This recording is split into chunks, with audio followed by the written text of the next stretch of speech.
Hello guys, meron na naman tayong ATS 63 ampere na normal function. So, paano ba nagpa-function ang ATS? Kung bakit natin tinawag na normal function? Kasi ang function nito guys ay same sa mga ATS na commercialized na nakikita nyo sa market. Kasi ang ATS na yon ay, ang function niya ay DU yung primary at backup nyo lang yung solar. So, ganun siya. Ang magkaibahan lang niya guys, yung ATS natin ay hindi nag-i-interrupt. Okay? So, walang pag-corrupt sa load natin. So, kung gumagamit po kayo ng mga smart TV or mga routers, so, hindi yung mag-o-off yung TV nyo at hindi rin mag-off din yung router nyo. So, tuloy-tuloy lang siya. Once na nawala yung primary, automatic lilipat siya sa secondary. So, try natin to guys. Okay, so kung makikita nyo guys, okay, so ito yung galing natin sa DU. So, patayin muna natin. Makikita nyo may nakalagay na DU or galing siya sa Meralco. Ito naman yung input niya or ito yung nanggagaling na source of power galing sa ating solar. Okay? So, nilagyan natin ng breaker. So, dito guys, kung makikita nyo, ito yung primary which is ito yung breaker niya, yung DU, at ito yung secondary which is yung breaker niya ay ito galing sa solar na power. So, i-on natin yung DU.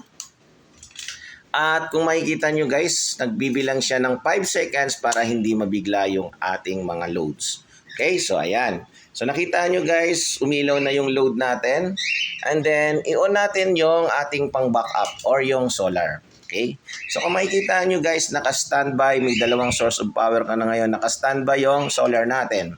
So, paano ba? Once na nag-brown out guys, kung makikita nyo, bigla siyang nag-brown out or ito ay magandang gamit sa mga area na palaging brown out yung mga area nila o yung distribution utility. So backup nyo yung solar, yan. So biglang nawala yung ating kuryente mismo galing sa Meralco or sa distribution utility. Ayan. So kung makikita nyo guys, lumipat lang siya guys dito sa secondary. Okay? So, a few hours or a few seconds or a few minutes, a few seconds or a few hours, okay. Bumalik ulit yung ilaw natin galing sa distribution utility. Ang mangyayari guys, okay, lilipat ulit siya sa primary nyo pero yung ilaw natin or yung load natin na nakakabit ay hindi magkakaroon ng interruption. So kung makikita nyo guys, nawala, ulitin ulit natin, biglang nagka-brown out sa lugar nyo pero may solar kayo.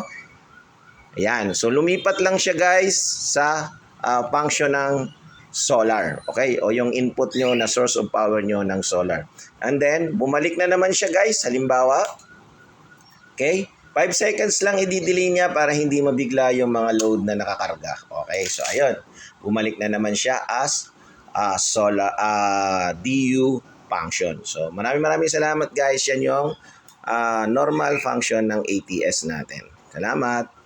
So actually guys, ito ay order pero unpaid pa rin. Pero kung gusto nyong i-purchase, i-PM nyo lang ako at paunahan na lang tayo. Salamat guys! Hello guys! And today's video, meron na naman tayong ginawang ATS. Okay, solar priority 12 volt system. Okay, 12 volt system to guys. Ang primary natin of course yung solar. So which is ito yung solar guys. Ang secondary natin guys ay yung distribution utility o Meralco kung sa Metro Manila. So try natin guys, i-off muna lahat. Okay, so once namatay ito, lumilipat lang siya. Off natin yun guys. So, paano ba siya nagpa-function? Okay guys, dito, okay, meron siyang input galing sa solar. Galing dito sa breaker nyo, which is for example, ito yung galing sa solar nyo. And then, input din galing naman sa supply ng distribution utility. Okay? So, dito guys, meron tayong low voltage protection device, low voltage and high voltage protection device. Which is, okay, ang default niya is 63 ampere. May 5 seconds delay. Okay? So, pakita natin mamaya sa inyo guys. And then, dito naman, meron tayong LVD module natin nito. Siya yung nag-detect ng charge ng battery nyo. Pwedeng, yan yung nag-detect kung halimbawang malo-low voltage na siya. For example guys, 12 volts yung, kung makikita nyo guys, 12 volts yung default na low voltage niya. And then, 0.8 naman yung recovery. Meaning to say guys, sa pagdating niya ng 12 volts, magdi-disconnect siya. Lilipat siya ngayon sa DU. Okay, sa umaga naman, pag nakapag-charge, naka-recover na yung solar nyo, which is ang recovery niya ay 0.8, meaning to say 12 volts. Okay, 12 volts plus 0.8 is 12.8. Kapag na-pick niya yung 12.8, balik na ulit siya sa function ng solar. Okay, so let's try na guys. So dito naman, dito sa baba nito, dito yung nakakabit yung ating load. Okay, so which is halimbawa sa papunta sa bahay nyo, line sa bahay. Okay, so ito naman guys, ito for example, ito muna na yung pang test natin na load. Okay, para makita natin kung may interruption ba siya. Okay, so on natin muna guys ay yung solar input natin o solar input natin o yung solar power source. So in 5 seconds guys, may delay siya, magko-function na siya. Okay, so kaya may 5 seconds para hindi nabibigla yung ating mga nakasaksak na kung ano-ano man na mga load natin. Okay, so umilaw na siya guys, and then i-on natin ulit i-on na natin yung distribution utility. So kung makikita nyo guys, naka-on na yung distribution, naka-on na yung breaker ng solar. So ang nagko-function ngayon sa atin guys ay yung solar, which is kung makikita nyo, ito yung red, ang secondary natin ay yung green. Okay? So kung makikita nyo guys, itatry na natin. So gumamit tayo ng variable power supply, okay, para matest natin siya ng mas malinaw sa inyo at mas mabilis. Okay, so for example guys, gabi, okay, gabi na siya, and then bumababa yung battery natin. So 12 volts guys yung, ayan. So pagdating niya ng 12 volts guys, nag-off na, lumipat siya sa kabilang source. Okay, so yun yung distribution utility, which is hindi natin namalaya na lumipat na pala. Okay, kung makikita nyo sa load. So pagdating naman ng umaga guys, magcha-charge siya.